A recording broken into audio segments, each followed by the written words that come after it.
Dan selalu saya minta sama jamaah, cuba salat tahajud walaupun seminggu sekali, walaupun 2 rakaat, tak usah banyak-banyak, tapi nikmat, hayati, rasakan. Walaupun diulangi ayatnya sampai subuh, walaupun 1 ayat, sebagaimana Rasulullah SAW pernah salat malam, sepanjang malam salat malam hanya dengan 1 ayat, merasakan ayat itu, menyentuhkan hatinya, sampai Rasulullah SAW menangis. Kata Siti Aisyah, Rasulullah SAW tidak pernah tinggalkan salat malam bagaimanapun keadaannya, walaupun dia sakit, dia salat malam duduk. Afdalus salati ba'da al-fariḍah qiyamul lail, salat yang terbaik sesudah fardu qiyamul lail. Dan saya heran, orang punya masalah, bagaimana punya masalah dia masih bisa qiyamul lail? Menurut saya masalah tinggalkan salat malam itu masalah. Tapi selama anda jaga salat malam, wallahi tidak ada masalah, semuanya bisa beres. Kita hanya duduk, Allah sendiri memuji kita saat malam hari kita tinggalkan tempat yang enak saat tidur, menjauhkan diri dari suami maupun dari istri, mengangkat selimutnya. Allah Maha melihat, dan di situ Allah tunjukkan kepada malaikat, ya malaikati, hei malaikatku, lihat, lihat, lihat, lihat apa yang dilakukan oleh hambaku. Tinggalkan lazatnya tidur, tinggalkan enaknya istirahat untuk hanya mencari ridhaku. Saksikan wahai malaikatku, apapun yang namanya susah tidak ada di dalam hidup orang itu. Allah yang janji, Bapak Ibu. Jadi menurut saya, pintu langsung kita bisa menyelesaikan masalah, tidak bagi siapapun, tidak di antara siapapun, hanya lewat langsung kepada Allah, itu qiyamul lail.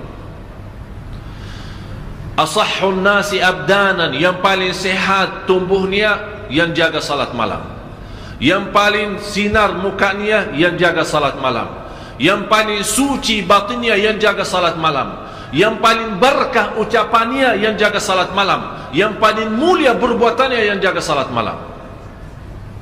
Semua terjamin berkah kata, baik perbuatannya, suci batinnya. Malah dari sisi salat malam, karena terisi ketakutan kepada Allah, dan ketakutan yang terisi kalbu, terbakar namanya syahwat. Dan isi ketakutan dalam hati kita saat salat malam, karena yang membuat kita salat malam, mungkin ada di sini ayat, amman huwa qanitun ana al-laili sajidan, bersujud dan Ustaz berdiri, bersujud dan berdiri. Kenapa disebut di sini sujud dan berdiri? Tahu kenapa Bapak Ibu? Saat bersujud kita tunjukkan rendah hati. Saat bersujud, walaupun namanya muka, kalau kita tunduk kepada selain Allah terasa terhina, tapi kalau kita bersujud untuk Allah terasa bangga. Saat berdiri terasa lembut hati.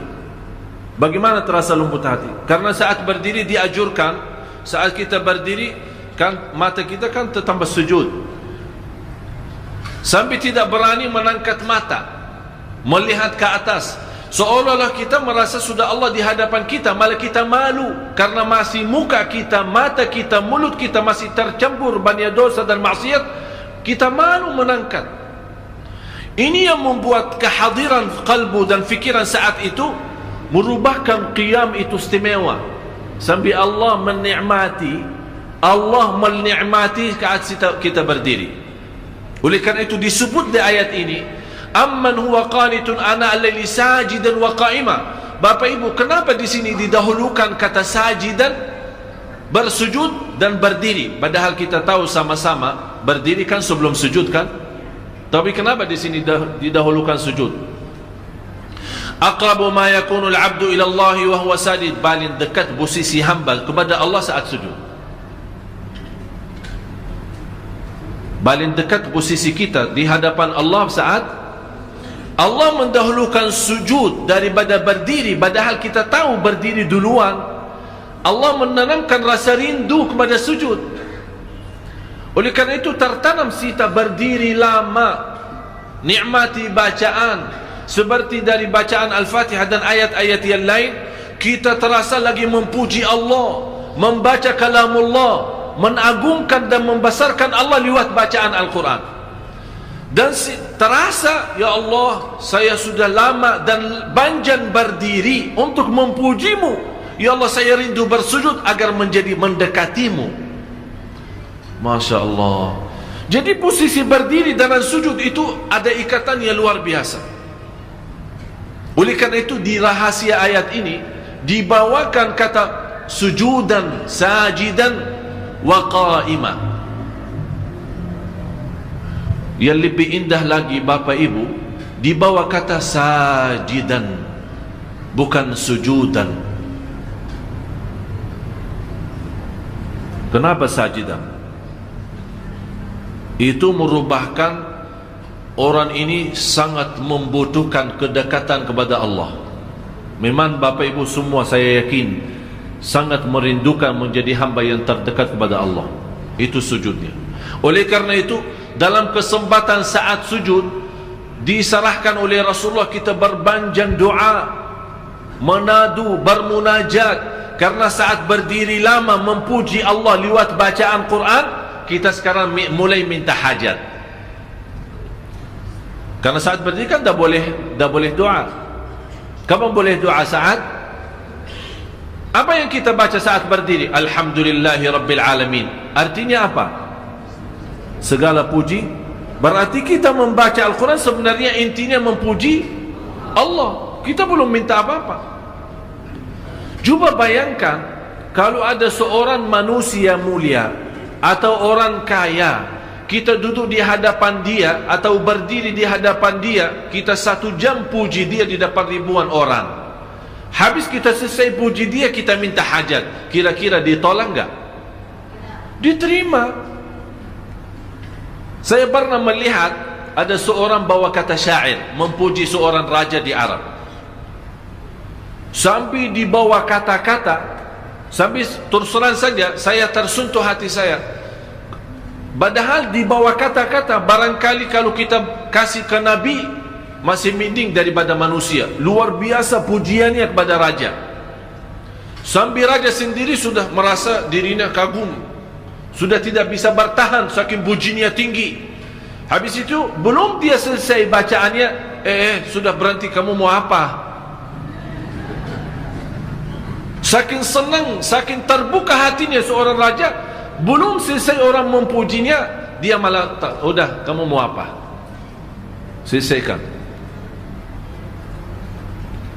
Ini Bapak Ibu manusia yang masih terisi kotoran, yang masih terisi dosa, yang masih terisi riya, yang masih terisi nifak, yang masih terisi bermacam-macam maksiat, dosa besar maupun kecil. Kalau kita puji dia, dia tetap tersentuh, terbuka hatinya, dia lupakan segalanya dan dia bantu. Musuh, kata Allah, musuh saja bisa menjadi kawan dan teman, menjadi orang teman dekat dengan kita dengan ucapan yang baik, puji. Apalagi maha zat yang agung, zat yang mulia, yang maha suci, yang maha segala-galanya. Kalau kita puji, bagi Allah tidak mungkin mengecewakan hamba yang saat itu dipuji.